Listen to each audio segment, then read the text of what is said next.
Lesson 2: Contour Lines, Texture, and Construction. Thinking in 3D. The Great Conspiracy. When we start out, we know exactly what we're doing when it comes to drawing. We're taking a pen, a pencil, a stylus, or whatever else, and we're making marks on something very, very flat. We're not fools. We know that's exactly what we're doing, and we're very much in on the Great Conspiracy. What conspiracy? The one where we fool our audience into thinking everything we draw is in fact 3D. That's what perspective is all about, right? Tips and tricks to fool those idiots and rubes into believing in something that isn't real. Oh, that one's a question. So, telling a convincing lie. Unfortunately, we tend to be too smart for our own good. The fact that we understand that what we're drawing is just a series of marks on a flat page is something we communicate to the viewer through subtle properties of the actual marks we put down. To put it simply, we're subconsciously speaking to the viewer's subconscious that none of this is real, like psychic transmission. The trick is more about learning to lie effectively. That's what these drawings are. They're illusions created to trick the viewer into believing in something that isn't actually there. The best way to tell a lie isn't to be extra clever, but rather to be a fool.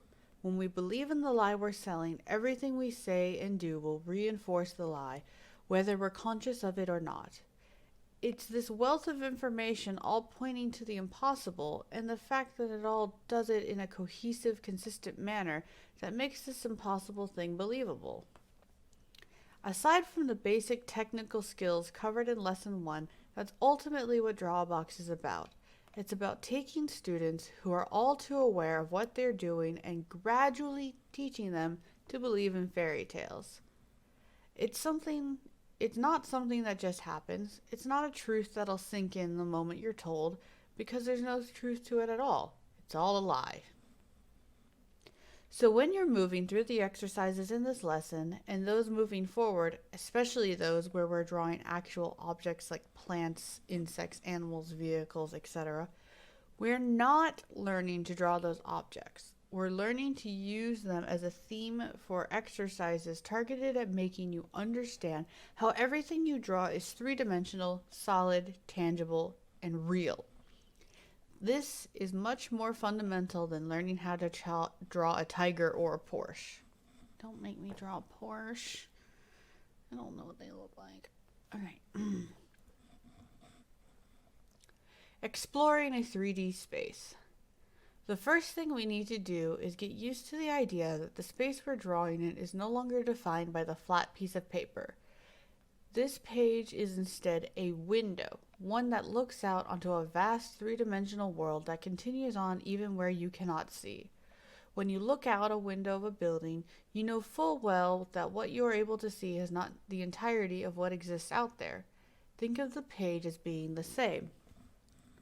What we need to familiarize ourselves with is the concept of the third dimension, that of depth, and the idea that objects are not only going to be to the left and to the right or above and below, they will also be further away from us as well as closer. Perspective comes into play here with the simplified rules such as objects that are closer appearing larger and those farther away appearing smaller. There's also foreshortening. Those that are very close will have more dramatic foreshortening, and those farther away will themselves flatten out with foreshortening that is shallower and more gradual.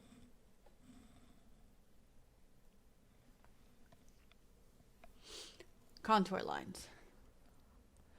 Now that we've discussed exploring the entirety of the three dimensions available to us, let's look at the objects that can exist within space, more specifically, their surfaces.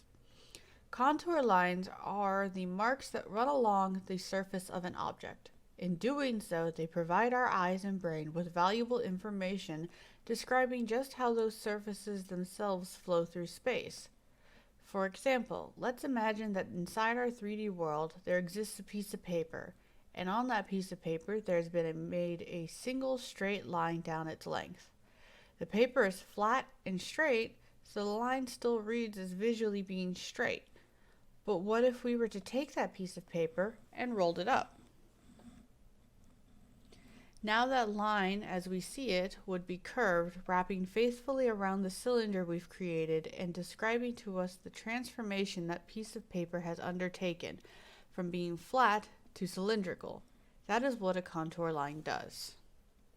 So we have this image to go with. This is the piece of paper on its magical girl journey to becoming a tube. So, not only does it provide the viewer's brain with additional information to help understand what it is looking at, but it also helps us as we are drawing to better understand how these forms and surfaces exist in three-dimensional space. That ultimately comes back to helping us believe in the lie we're trying to create. This also means that every single mark that exists on a surface can also work against us. We are in full control of which marks go where, so we could absolutely draw a line that appears straight on the surface of a cylinder, and it would immediately ruin the illusion by making the cylinder read as flat.